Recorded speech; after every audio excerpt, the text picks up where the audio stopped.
Folks, it's 5 o'clock. We're going to go ahead and get started. I'd like to welcome everyone. I'm just glad to see everybody survived the winter weather we had. And so I know the school staff has had a lot on their plate in the last few days trying to juggle schedules and everything. And Stan, I know your folks have been working very hard too. We appreciate everything. Okay. All right. First order of business is to approve the agenda that's in front of you.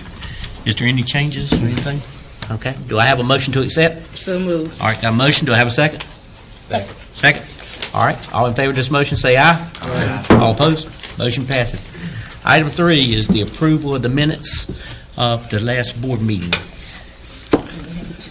2 meetings. Give you a chance to look over those.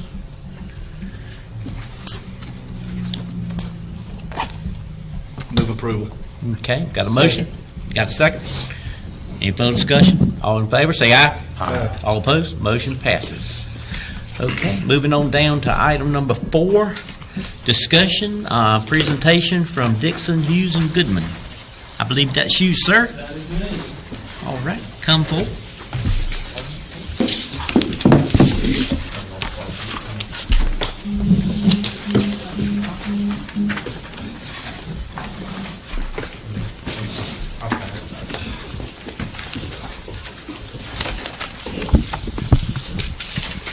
All right. Well, I hope everybody's on. Can you guys hear me? Yeah. All right. Hope you guys are doing well today. It seems like it's finally warming up a little bit, doesn't it? Thank goodness. So I'm Tyler Beatty. I am a manager with Dixon Hughes Goodman, who's the accounting firm who does your audit. I sit in the Pinehurst office, and this was my 4th year working on the audit engagement for Beaufort County Schools. First and foremost, I'd like to start out by thanking Willie Mack and his entire team for the help they provided during this year's audit. If any of you have been through an audit before, you know us auditors can be pretty burdensome at times, and the finance team was extremely easy to work with, and they were able to provide all the information when we needed it. And I think it's also important to note that the LGC has accepted the audit as of November 17th, and the audit has also been submitted and accepted by the Federal Audit Clearinghouse. And this was a very good improvement from the prior year, as the reports weren't submitted until January. So what we're going to do today is I'm going to try to spend 15 minutes going through things. We'll walk through the discussion of the audit results, the review letter to the board. We'll review some financial highlights, and then we'll do a quick review of the compliance audit. So on the first slide is an excerpt from our audit opinion. All of the hard work that everyone contributes to the audit, the reason for it is primarily to enable us to issue an opinion on the financial statements. Once again, on this slide is an excerpt of our audit opinion, which is considered an unmodified opinion, which is what you want. And what this does is it enables financial statement users, it gives them an indication that the information is materially accurate in the financial statements, and they can use that to kind of benchmark and compare your financial statements with other boards of education across the state. And our entire auditor's report can be found on page 1 in the financial statements. So the second thing we'll look at is the communications report to the board. I have 2 bound copies of reports that we'll provide at the end of this board meeting. The first is the financial statements, and the second is this review letter to the board. In that letter, there's a few things that are outlined that we're required to communicate to you guys as the board. The first being our responsibilities as it relates to the audit, and that is that the audit is based on generally accepted accounting standards and also the OMB uniform guidance. These generally accepted auditing standards dictate the standards we must allow when performing the audit, and the uniform guidance governs the compliance work around the audit.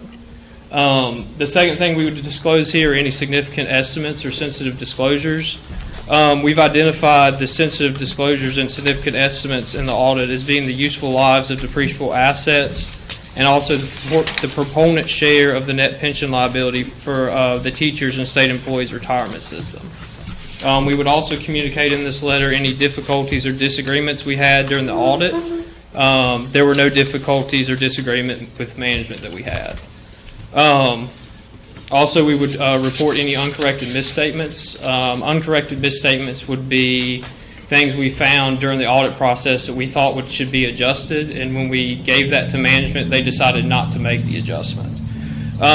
We did have journal entries that we found as a result of the audit, but they were all made by management, and we didn't have any uncorrected misstatements that were presented in this letter.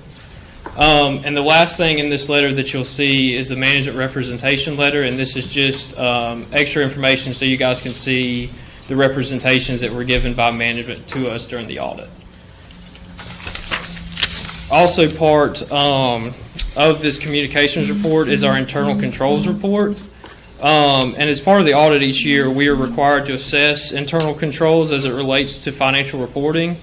And this includes the IT controls and processes relevant to that financial reporting. In the current year, we worked with our DHG IT auditors to perform an assessment of the IT controls relevant to financial reporting. And these results indicate a list of opportunities for improvement that the board should consider. In that report, you'll find the findings are being tiered, with the tier 1 being the highest priority. And once again, a listing of all these deficiencies can be found on page 5 of the communications report. And it's probably also important to add that the findings that we found related to your information technology controls were consistent with all of our Board of Education clients.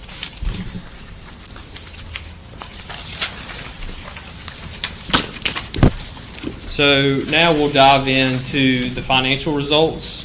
I mean, this is slide 6. If you guys are trying to thumb through and follow me, I know I'm going kind of quick. And so I think a big thing, when you're thumbing through the financial statements, you'll notice that they only provide information for the current fiscal year. And what I've tried to do on these next several slides is to pull out the relevant information from the financial statements, but also include the current year and the prior 2 fiscal years to provide a tool for benchmarking and assessment.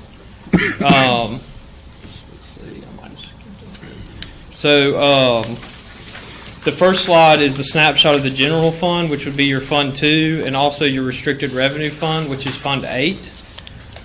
Cash at June 30th, 2017 was $2.6 million compared to $2 million in 2016 and $2.4 million in 2015. The increase in the year was due, obviously, to excess revenues over expenditures, which the increase in fund balance was also due to the net changes realized in the current year. Revenues from Beaufort County, which is recorded in Fund 2, increased around $1 million, which was the driving factor for the increase in fund balance. And Fund 2 balance appropriated for fiscal year 2017 is $339,000. And what that means is the board plans to use that fund balance in operations for 2017, which didn't occur. So you guys plan to use $339,000 in 17, and you didn't have to dip into that fund balance for last year. And for fiscal year 18, the board anticipates using around $350,000 of this fund balance. And by the way, stop me for questions. We'll have a time for questions at the end, but if anything comes up, feel free to stop me and we'll move from there. I have a quick question. Yeah, of course. What are considered true revenues? When you say revenues, how does that that may be a question I need to be asking. No. What do we consider revenues? So from a Fund 2 and a Fund 8 perspective, the majority of your revenues in Fund 2 would be like local monies, local appropriations from the county. And then in Fund 8, it would be state, federal, or any type of local revenues that are considered a special revenue that wouldn't flow through like your regular state allocations, which would be Fund 1, or your regular federal programs, which would be Fund 3. Right, and those flow through. Your local grants are usually in Fund 8. Okay. Yes. Okay, I just wanted No, of course. Yeah, so Fund 2 is primarily just that county, your county appropriation. Then Fund 8 is kind of your catch-all. Okay. All right. Yeah. Thanks. So moving on, the next slide is the State Public School Fund, and this is where the majority of your state monies are accounted for. This fund is balanced each year, which means that no fund balance is maintained, and your revenues and expenditures will always be the same. The state public school fund did recognize an increase of around $1.1 million this year. However, the increase was related to personnel increases and salary and benefit increases, which were mandated by the state. So while it looks like you received more, you really didn't receive any additional monies that the board had liberty or any control over. The next slide is detailing your federal grants fund, which once again is the majority of where your federal monies are accounted for. This fund is also balanced each year and does not maintain a fund balance. You'll recognize a decrease of around $480,000 in revenue for federal grants, which percentage-wise is consistent with what we're seeing around the state. With the AURA money moving out, we would expect the Fund 3 or federal grants to stabilize a little bit, but given the political climate, you could see continued decreases as well in federal monies. So this next slide details some information from the Capital Outlay Fund. Your Capital Outlay Fund is the fund that's used to account for any capital projects that are being concurred at the board. The cash balance at June 30, 2017 decreased to $675,000 from around $1.4 million in the previous year. But the decrease is probably more so due to the timing of capital projects and when the funding is received, as well as the year-end date. And all of the fund balance is restricted each year for ongoing capital projects. And what I mean by that is we usually see capital outlay funds fluctuate from year to year, and usually why it fluctuates is if the board's received money for before June 30th, but the capital project hasn't started, it will increase that revenue, but then the money's spent, which is it looks like that's what happened between June 30th, 2016 and June 30th, 2017. Oh, yeah.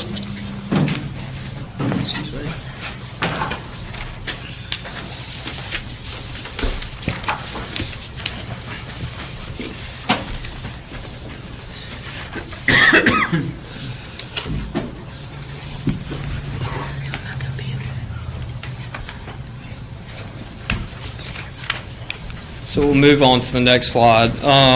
So this next slide, what it's trying to do is give you a visual representation of each funding source for each fund for the prior 3 years. General funding was around $16.3 million, federal funding was around $4.7 million, and state funding was around $41.1 million for June 30th, 2017. And what it shows, it gives you a good representation of how much the board relies on state funding. And this is the primary reason it's hard to budget for a school year until your state allocations are finalized.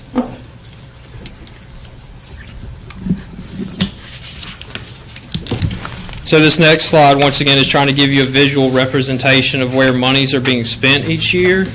And you'll notice that the board has consistently spent around 75 or 76% on instructional services, with the remaining 25 and 24% being spent on operational services.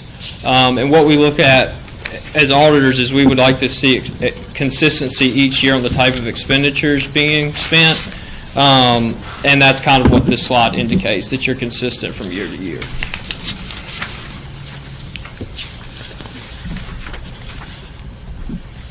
So this next slide is detailing the fund balances for the prior 3 years for the general and restricted revenue funds. And as I said prior, the board has appropriated $350,000 in Fund 2 fund balance for fiscal year 2018, and the entire Fund 8 fund balance of $790,000 is shown as restricted for special programs. The unassigned fund balance is $1.3 million at 6/30/2017. And the board increased its fund balance from the previous year, and it was primarily related to those increases in county funding.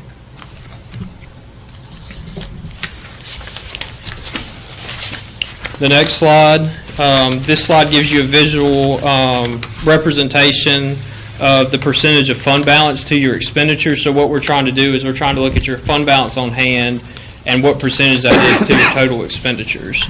And what this presents is that currently the unassigned fund balance represents almost a month in operating expenditures. So if all funds, all allocations were to cease, you could operate for about a month on your fund balance. And it's pretty consistent with what we see across the board. It's about 1 month. With some of our larger LEAs, they operate at an even lower benchmark. And then finally, this is a snapshot of the Child Nutrition Fund. Net position at the end of the year was $960,000, which was relatively consistent to the prior 2 years. Once again, as we've seen with many LEAs, participation in the program by students, and that's mostly attributable to the healthy food regulations. With this, LEAs are having to cut operating expenditures, which, as you can see, you guys did in the current year.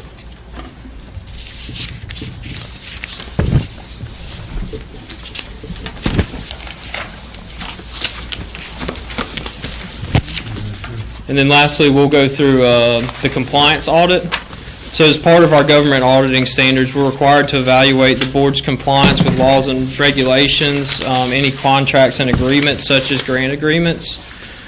Included in the financial statement is what is known as our Yellow Book report, which summarizes the result of this. As part of our Yellow Book compliance audit, we noted 2 findings, which both were considered significant deficiencies. The first finding was related to liability accounts and that they should be reconciled during the month-end closing process. During our audit, there were several adjustments that were needed to be made to the liability accounts, some of which the finance team brought to our attention and other of which we identified. And based on our audit, it appeared to be related to some hardship still going through with the Link software, as well as continuing to learn the system. The second finding we had, which was also a significant deficiency, is that cash accounts should be reconciled during the month-end closing process, and any discrepancy should be resolved and timely investigated. And once again, this seemed to be related to the Link conversion, and also you guys pulled accounts in the same, you pulled different fund cash accounts in the same bank statement, so it was harder to reconcile cash. And from our conversations since year end, I think cash accounts are being reconciled since they've been pulled out. And once again, I know the finance team is working hard to rectify both those situations. And in the financial statements, you can see the board's response and the corrective action plan that's on page 57 of the financial statements. As part of the compliance audit, we're also required to evaluate the board's compliance with federal programs that are deemed to be major. This year we noted a cluster of programs known as the Child Nutrition Cluster, which was considered major, as well as the supporting effective instruction state grants that was required to be audited. Supporting effective instruction state grants was previously improving teacher quality. They changed the name, if you guys aren't familiar with that. We did have one finding which was considered a significant deficiency for the Child Nutrition Cluster, and it was related to a semi-annual report known as the FC1A report, which is supposed to be filed by a March 1st deadline, and it wasn't filed. And during our testing, we noted that this was primarily related to some disconnect around the filing guidelines between the Child Nutrition Director and North Carolina Department of Public Instruction. Once again, this finding was also prevalent at some of our other LEAs, so it's something that seemed to be, recurring with some of our other child nutrition directors and NCDPI. And once again, you can see the board's response and the corrective action in page 57 of the financial statements. That was one that was also tied to links and reconciling the 2 softwares, the Meals Plus as well as Link. Child Nutrition was working with the state to get it reconciled. Rather than go ahead and file a report, she wanted to be perfect before she submitted it. She should have submitted the report, and we should have submitted an amended report later to meet the deadline. She knows to do that now. Yeah. And then lastly, we're also required to evaluate the board's compliance with state programs that are deemed to be major. We noted one program in the current year that was considered major and was required to be audited. That was the State Public School Fund, and we didn't have any findings to report related to that fund.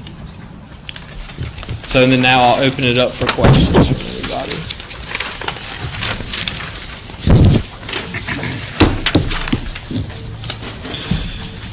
Does anyone have any questions?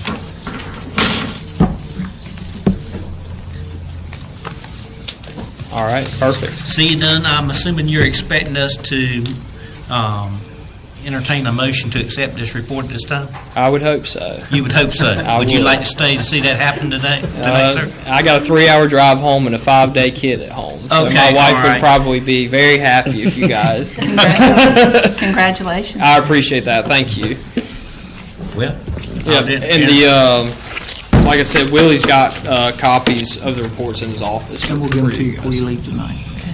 Mr. Chairman, I make a motion that we accept the findings. Second. got a motion and a second. No further discussion? All in favor of this motion, say aye. Aye. All opposed? Dr. Phillips wants to make a comment, but the motion passed. Thank you. Yep. Willie Mack, that because the public and the folks that are watching don't have the documents in front of them, and I know that we've talked quite a bit about what the findings were, could you just in a thumbnail explain in common everyday terms like I would understand, and then what we're doing so that folks know that we take it seriously and that we've got things in place to make sure that what were issues in the past aren't going to be issues in the future? The liability accounts in which he's referring to have to be reconciled or closed out each year. There were particular items that over the time with the software had posted into those accounts that we could not clearly identify what they were. So we've been trying to research those out. We know that anything that we hold in a liability account that we do not close at June 30th, we have to clearly identify every penny that's in that account. So Erica, who handles those accounts, is working to reconcile those each month so we can identify next year. We should have 3. Most of them are going to be related to insurances that we hold over the summer months when they start back to school. So those are those liability accounts that we need to clearly identify whose monies is or whose for each of those employees. The bank statements, even though we're paying a little bit more on our service charges at the bank, as Tyler mentioned, one of the hardest things that we had in resolving the issues with the mergers and the software was that all the bank accounts or all the funds were in one bank account, and it was hard to identify which one had the problem. So we have separated them out. They have been kept current. The state bank account, Tammy was able to reconcile within an hour today by having those, which they're already cleared out, but we've set up details when we submit a report to Raleigh when it comes down, so we know that that one should be in the bank statement that we're reconciling to. And the last one, the third one was the child nutrition piece, which hopefully we have posted the closing entries or the adjusting entries for the audit. We are now in the process of running reports to make sure that our general ledger balances to the penny to the ones that are in your audit report.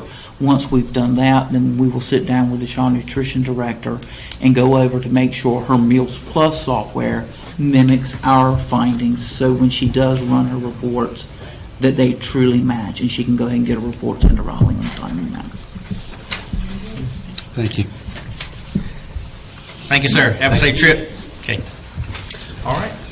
Moving down to item number 2 under heading 4 on action makeup days. Dr. Phipps. If you would refer to the printed calendar that I've handed out to you, and the public can see this online if they want to take a look, if you can follow. We'll have something written up and submitted for folks to take a look at for the public to see what our makeup days are going to be. We just announced, as we started our meeting at 5 o'clock, the call roll, we are not going to have school tomorrow for students. And I hate to say that. I know that the majority of folks, when they go out and about, it looks like the roads are clear and dry. There are several roads around the county and all portions of the county that are still covered by snow and slush. And it's going to be at least 4-hour freeze tonight. There's going to be a problem again in the morning. I just don't feel comfortable having a high school student, one of our teachers, or a bus out there. So we're going to do a 2-hour delay, optional teacher work day tomorrow, but it'll be another day out for students. With that in mind, we're trying to go ahead and put some things together. If you agree with and follow the Farmer's Almanac, which I think has about an 80% success, they're calling for some more snow in early February. So we're saying what we're saying right now to address what our concerns are and trying to address the 5 days. We've got 5 days counting tomorrow that students have been out of school. And when we build our calendar, when we do the calendar committee work, we're required to have 185 instructional days or 1,025 instructional hours. And we build more instructional hours in than that, knowing that we can pull from that and we don't have to make up everything. So we generally have about 4 days of makeup that we've got in our calendar. What I'm going to propose to you tonight, if you'll follow with me, In the month of January, there are 2 days in red there, the 1st of January and the 15th. The 15th is Martin Luther King Day. That's a state holiday that we're not going to touch, we can't touch. The purple day is a required work day. That's the one required work day that folks have asked for because it marks the difference, the change between semester 1 and semester 2. And we don't feel comfortable getting rid of that. But what we do feel like we need to do is that this week we were going through our preparations for final exams. We've not had the opportunity to do that. Several teachers and students and parents have expressed some concern that students aren't going to have adequate time when they come back to get through exams. And we're also trying to look at a balance of the first semester and the second semester in terms of the total number of days. So this is what I'm proposing. And we met with our high school principals twice today to make sure that we were on the same page. We'd like to make the required work day that's scheduled on the 21st of January become the 26th of January, which will be a Friday. And I'll explain that. The reason why is that our first semester, which right now ends on the 22nd, would end on the 25th. And that would give us a few more days for students to get prepared and for teachers to do the exam. It would also balance the semesters. The high school and middle school exam dates aren't on the calendar. I guess you could look down at the bottom.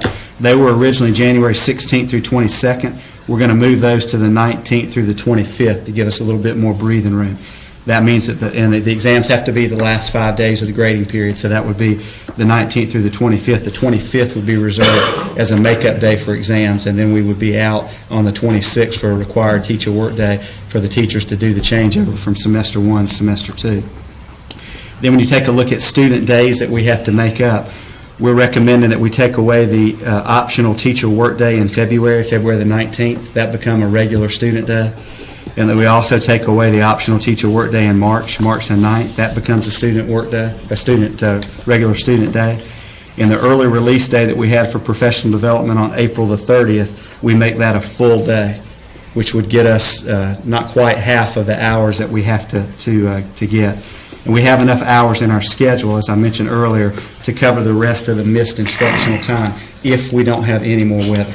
If we have more weather and we miss more days, we're going to have to come back to you, and our only options, there are 3 options at that point. Start to take away spring break, which we don't want to do, go to school on Saturdays, which we don't want to do, or lengthen the school day, which we really prefer not to do either. So what we're hoping for is that we get through a mild rest of the winter and spring, but very likely we're going to have to be dealing with some things.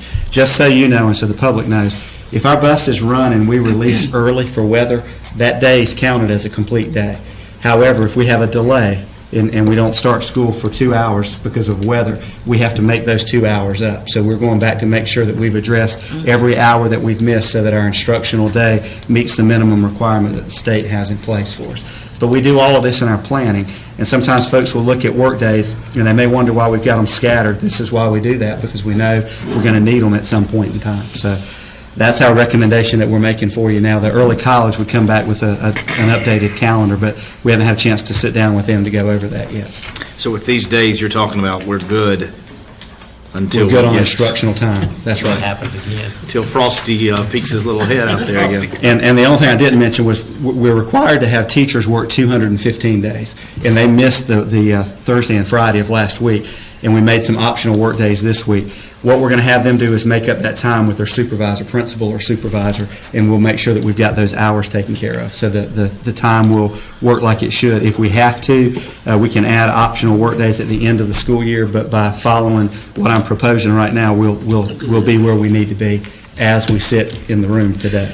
Again, not knowing what's going to happen down the road. So the first thing that families need to know is that's going to affect them. We're not going to touch the 15th. I thought Veterans Day was the only one we couldn't touch. Well, we've got to give state holidays. Okay. Veterans Day is the only day that we're not allowed to go to school, but because this is a state holiday, we have to Going to go recognize ahead and it. observe it. Okay, it's the 23rd. That'll That's be right. the first day that families currently think they'll be off and they'll be going to school. But that day will become the 26th, which is a Friday. Okay. Just move it over. That's right. But if we have more snow between now and then, hopefully we don't. Well, I'm not going to borrow that. Never mind. Just don't even talk about it. Yeah. Right, okay. With that in mind, the other 2 days that families have probably looked at for a variety of reasons, we're not going to be out of school on the 19th of February, and we're not going to be out on the 9th of March. Those days are now going to be student days. So we've pretty much taken away, and if you look at the calendar, there's not another work day on the calendar before students get out. We normally have a couple of days at the end of the year, but the state law says we have to end on the Friday closest to June the 11th. And if you look, we're getting out on Friday the 8th. There's not another day to add there. We'd have to get special permission to go longer than that. We hope we don't have to do that. And Dr. Phipps, have you had any conversation with our state legislators? I know we all probably got that email from Ramona about contacting them when they were going back for a session about the school calendars as it is. I haven't in the last couple of weeks, but we will. That continues to be priority number one. Is it such that we could send some sort of resolution or just request that they consider the hardship that they put on counties such as ourselves? We can. And what I wanted to do was to exhaust the work days that we had, and we've done that tonight. So what we're saying is we're going to use the banked hours, for lack of a better term. I'd like to ask them if they would consider waiving any of that time for us so that we'd have that back. What you had said about the exam schedules, I had a lot of that feedback, high school parents being concerned that kids wouldn't be ready. And one of them pointed out to me this morning, it goes right back to how much better it was when exams and the semester ended before Christmas. Right. Exactly. We wouldn't be in this situation. We'd be in the situation of making up the time, but not the concern that we have for the high school students. That's right. We would have more flexibility. Right. Yep.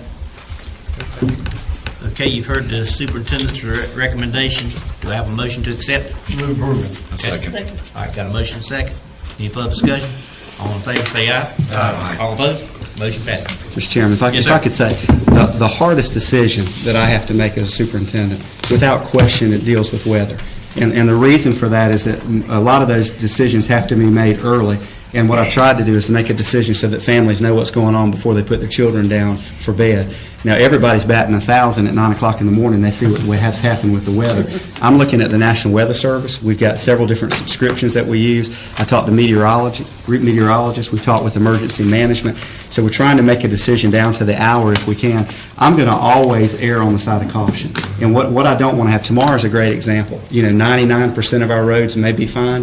If we get a high school student that goes out and hits a slippery road and they end up in the ditch or something happens to a school bus, I have a hard time reconciling that in terms of what we could have done. And that doesn't mean that there'll be a normal day where a child won't hit a patch of water and something happens. Things are going to go on like that. But whatever control we've got to try to be as conservative and safe, I'm going to always err on that side. And I'd much rather take the calls from folks tomorrow who say it's sunny and the roads are clear. I want to explain to them that we've got the entire county that we're dealing with. If it were possible to be able to say we'd have everybody on a normal schedule except for a couple of schools, we would do that. But the way that we work with the early college and our Ed Tech Center, we have students that really cross school boundaries, and it's just not possible.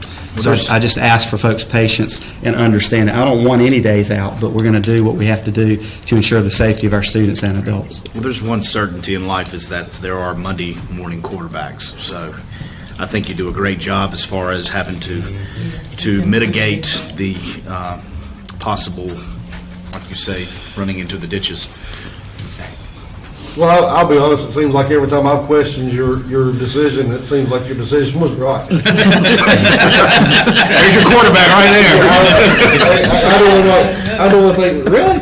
And then get up the next morning, there's snow on the ground. And so, The problem is the folks forget those 99 and they remember the one that was right. That's what we get. But I just want everybody to understand we're in this together and we're trying to do the right thing. If the worst decision we make is to err on the side of caution, we're doing pretty daggone good. The other thing that I wanted to mention to our folks that have either been on a calendar committee or could be on a calendar committee in the future, sometimes when we're going through this, it's sort of an initial, it's a kind of an automatic response to say, let's put a teacher work day either at the beginning or ending of a holiday period to make it a longer stretch for employees. And I don't think our calendar ought to be built in a way that it just benefits employees. It ought to be what's best for students. But the reason why we sprinkle days around is it breaks up the long stretches, but it also allows us, we've had one day in the fall with tropical weather. We generally have that more than we have winter weather.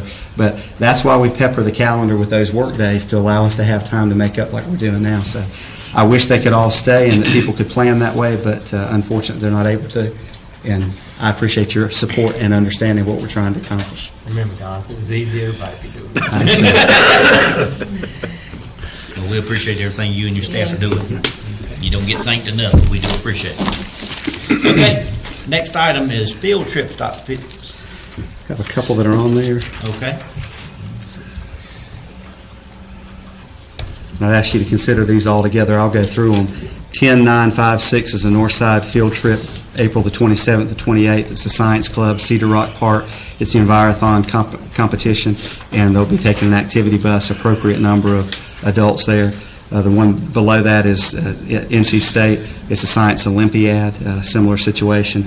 And then 194 is Chocowinity Middle, February 8th through 11th. And that's 12 students from Chocowinity and 2 from P.S. Jones going to an academy program they've got in Atlanta. And the fees have been waived for the most part.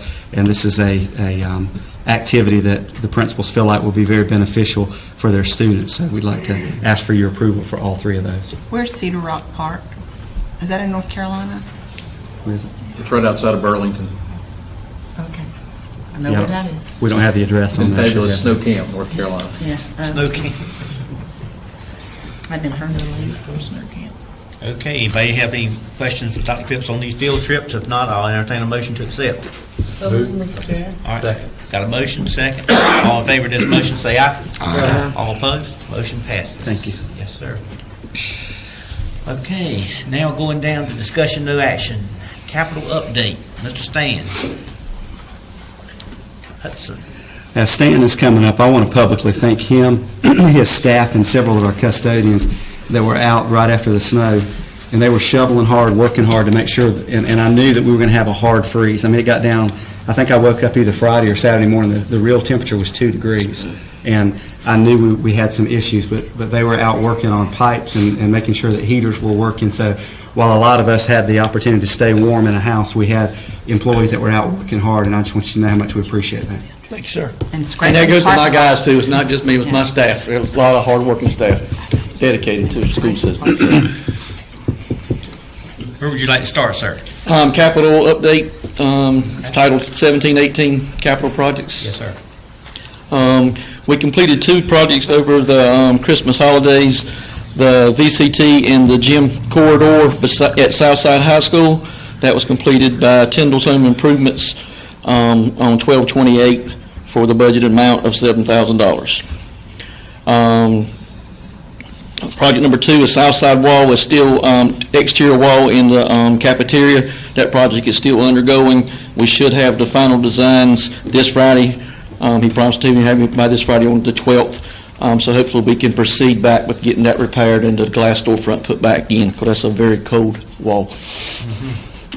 Other one, the next project on the list is Plant Operations Office HVAC.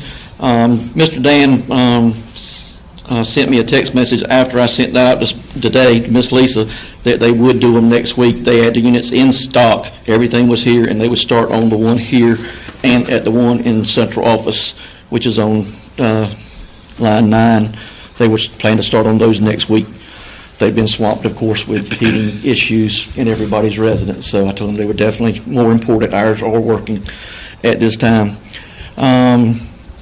Line 11, Chocowinity Primary's awning, pre-K. G.W. Walker and Son completed that on the 25th. And awning on the second grade connecting over, that was also completed by G.W. Walker on the 28th. And both of those awnings are substantial awnings. They are very, very nice. Probably the nicest awnings we have. And that's all I have, unless y'all have questions on that. We're still waiting for the money for the projects that are listed, I think, under yellow. Yeah, everything that's under it, yes, sir. And we're waiting for that from the commissioner, so there's just not anything we can do except be in a holding pattern until we get the funds for that. When you say we're waiting, I know what waiting means, but haven't they approved that? I was told it had to go through the local government commission. I thought they bypassed that when they took the money out of the funds that they moved over. I thought that, but then I was told again that we had to wait until, that probably wouldn't happen until January. I'll follow back up again, but that's where we are with those. Okay. Stan, I just want to say the ed tech is really looking good.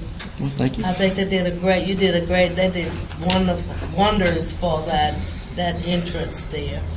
It really looks good over there. Yes, ma'am. Thank you. Does anyone have any other more questions for Stan at this time? Okay. There's another page too. I won't read it to you. That's basically what we did over the holidays and working with the snow. I will talk about the top part. We did have 3 HVAC units to fail over this extreme cold weather. One was at Shakopee Primary School that fed rooms 414 and 415. In our 400 building, the other 2 units are at Snowden. One is in administration and the other one is in room 500.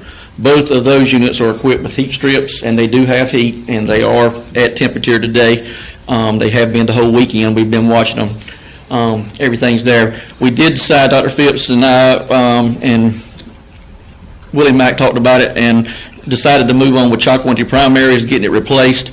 That has been done. We sent out a RFP via email to 2 local contractors and got prices back, and we proceeded with the lowest one, which was Advanced Air Solutions, and it has been installed and completed in the amount of $8,600 that came from the maintenance fund. So in the future, I'm going to come back and ask if we can take this from capital or somewhere else, because my maintenance budget has been hit hard. So You want your money back. yeah, I'm going to need it for general operations, because we've bought a lot of ice melt and everything else. So And we didn't think we could go a 2 or 3 week stretch without having heat there, so we felt like we needed to go ahead and move on that. And the rest of that is just basically a little dictation of what we did and what we did while we were out, while y'all were out, and when we were working. So, any questions? Now, did you say, or maybe I misunderstood, there was no busted pipes, anything? We had one frozen coil at Southside that we were able to repair that's dictated here. It was up in top of the gym. Okay. That one, that was the louvers didn't close all the way on that 3-degree night, and the air blowing through there froze it, but we were able to repair it at no cost other than our labor. And we repaired the louver. It's operational now. We had a faucet at P.S. Jones Mechanical Room, and I think we've got a outside hose bib faucet, one of those frost-proof ones supposedly, that froze and busted, that we had to cut water off this morning too. So, Don't it have a lifetime guarantee?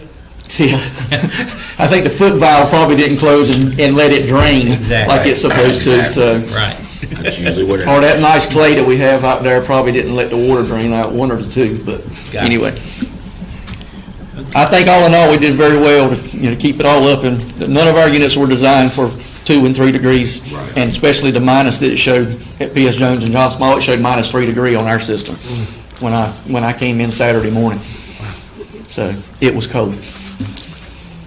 Well, thank you, sir. Yes, sir. Any questions? Thanks, Sam. Thank y'all. Okay. Teacher contract update, Mr. Dunn? I just want to make the board aware that Dr. Phipps and I will be attending a meeting on the 17th with all the superintendents and assistant superintendents in charge of human resources in the eastern part of the state, basically to bring different plans together. The idea is that for once, instead of competing with each other, we're cooperating with each other so that each school won't be trying to undercut the other with different contract terms that we have to have in place starting this year. So once we meet with them, bring back to our folks in the county, and then bring a recommendation for you guys for approval in the future. Okay. Any questions? If not, I'm going to let you continue on. I think Okay. you're next on the agenda again. Yes, sir.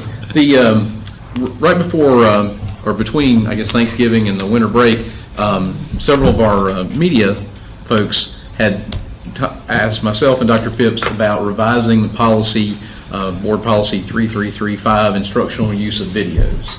And the main area that came up during the course of the conversation was about the fact that a lot of the elementary schools, the current policy says that if you're a K-5, the only movie that you can show an elementary child, and by the way, let me make sure I'm clarifying something. This is movies shown in the media center as part of a book study.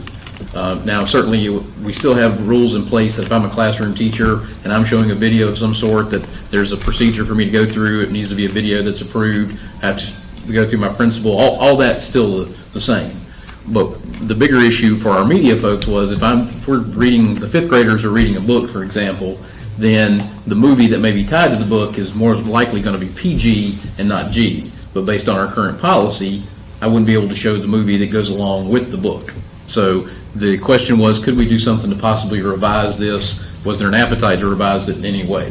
So what you have that I think Lisa shared with you on board docs, and I also have paper copies, it might be easier to just compare the two, is one stab at a recommended policy for what we currently have is in the gray, and the second page is in the red. That's what we would possibly revise.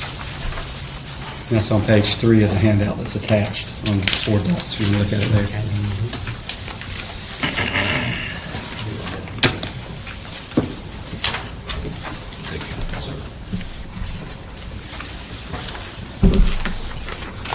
And as you can see, in the gray currently, for example, our policy says that K-5 students rated G, yes, no to all the rest. If we were to revise this policy based on the recommendation of the media specialists, then we would change that to K2 would remain G only. P5 would be PG, yes, with signed parental permission. And of course, no for PG-13 and no for rated R. Then the second level is our 6-8 students. Currently, G movies, yes. Currently, PG with signed parental permission, and PG-13, no, R, no. The recommended change was PG movies, yes, without signed parental permission. PG-13, yes, with signed parental permission. And then for the grade 9 through 12, G and PG were all both yes. PG-13 was yes with signed.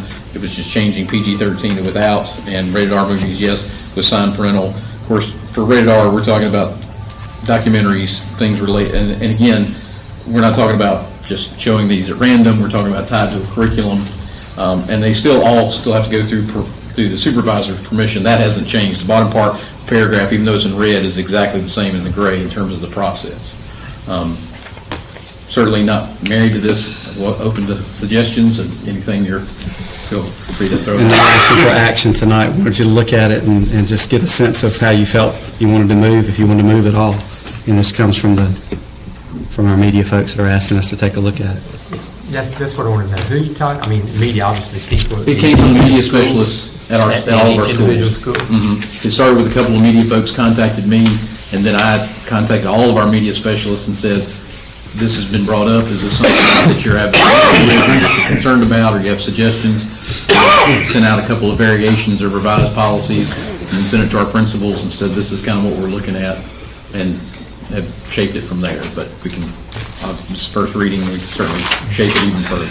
Do you know how this compares to what other school districts, not that it would matter, but what other school districts might be doing or not doing? I don't. I can pull that for you. We can I mean, I don't even know that would matter. We decide our own stuff, but. Right. No, I don't know. Me and that, you but thinking about the same. I was thinking, has the School Board Association attorneys looked at this, or have we had any feedback from them, or are we doing this basically on our own? Well, the original policy, I'm assuming, was a School Board Association policy, since all of ours tend to be. Sure. And I think, generally speaking, when it comes to school board policies, this is the section that is, much like the teacher contract, you have the bookends that are the state law, and then you have the middle part that each individual county and school system could decide upon. Okay. So. And I know there may be some concern with people when they see the rated R movies, yes, with signed parental permission, but I do remember several years ago when my children were in high school, there are certain documentary and video spots from the Holocaust, the Civil Rights Movement. There's different things that contain violence and things that we may not want our 5-year-old to see, but I think it's important for a high school student to be able to relate, to see the real thing. So, and they weren't allowed to show those. And so I can see why that would, because these all have to be approved, so it's not just any R-rated movie. That is correct. But I'm certainly open to any feedback between now and next board meeting. Well, if you find out anything other than doing, that's what the chairman was just asking about. I'd be glad to. Because I understand what Carolyn is saying. There are things, but a lot of times situations like this, we start out with good intentions, but we end up going down another road altogether. Once you open that door. I think you open the door for I do too much. Yep. Especially when you start doing the R-rated stuff. And I'm just saying, when you come back. PG-13 movies now Just like. Well, I agree with R-rated movies were when I was in high I agree with Carolyn, though, and I would add to it that anything that's R-rated needs to be approved by you.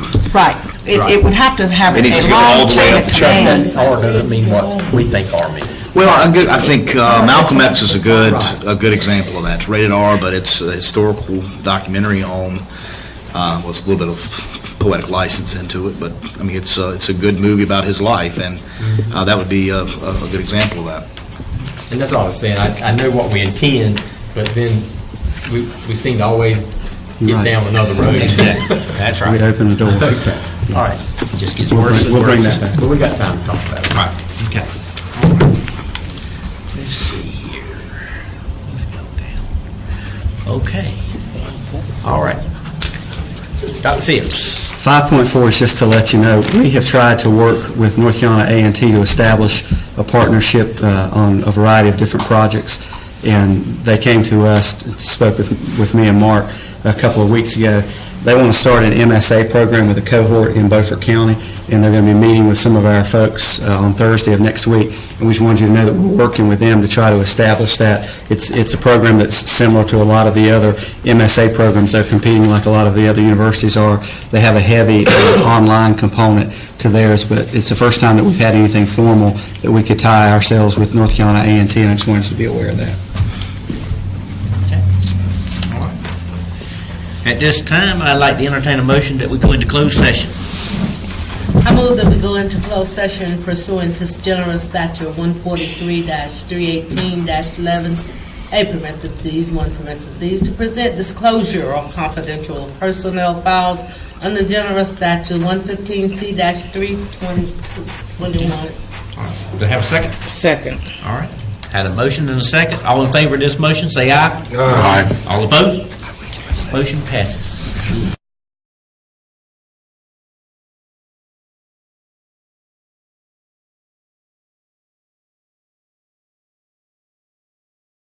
Nope. All right, we're back into open session. First item on the agenda is to approve the personnel agenda that was presented shortly ago. So moved. Motion, second. All in favor of this motion, say aye. Aye. Okay. Motion passes. Dr. Phipps, give you the updates. The calendar, we don't have attached. We'll get that attached for you. I think we'll figure that out. The 22nd of January at Ed Tech, we'll be doing our board retreat for January. That'll start at 5 o'clock. And then the 23rd will be our January monthly board meeting. And then we will have to pepper dates in February and March for budget, but we haven't got anything put together yet on that. But as we've always done, that'll be the heavy work that we do in the month of February and March. Okay. I'll let you just continue right on. Board member updates. Anybody have anything they'd like to bring us up to speed on?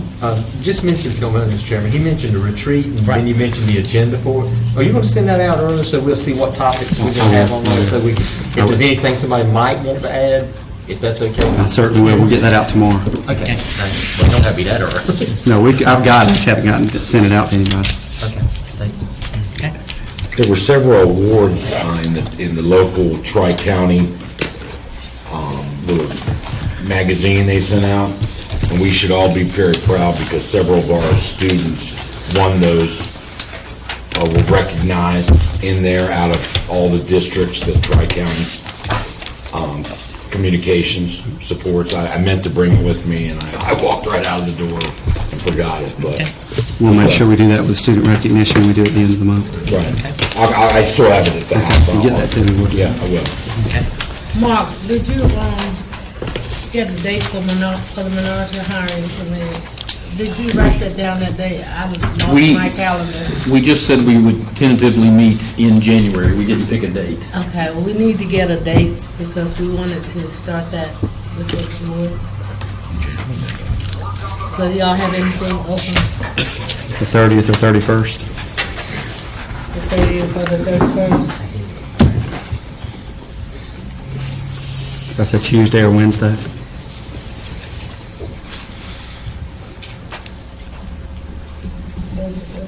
Okay.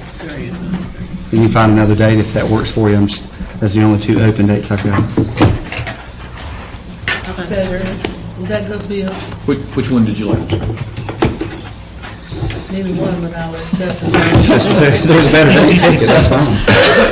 The 30th. I can make it 30th. Yeah, the 30th. Okay. What time? At 5. Okay. So that'll be January the 30th at 5 p.m. here in the boardroom. Okay. And I'm going to try to make that meeting back for the retreat. About how long do you think that's going to No more than last? 2 hours, and if we need Think to, it'll I'm be sure there'll be about some 2 carryover. Yes, ma'am. Okay, I have a meeting in Greensboro that day, so Okay. I'll try to get back. All right. Let's see. Any other updates? I don't have anything. Okay. All right. Meeting dates in February, regular meetings be the 13th and 27th, is that right? We've been doing the 1st and 3rd, haven't we? Yeah. Yeah, the 1st and 3rd, okay, so 6th 6th and the 20th. Okay. That's February? Of course, there'll be budget meetings on capital and regular budget that'll be in there somewhere. We just haven't got their scheduled yet. The first and the what? The 6th and the 20th. Oh, they changed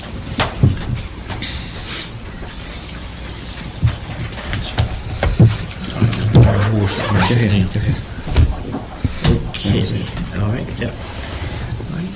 And Dr. Phipps, you have any updates? Okay. All right, and the moment we've been waiting for, we need a motion to adjourn this meeting. I'll make a motion to adjourn. All right. Second. All right. All in favor, say aye. Aye.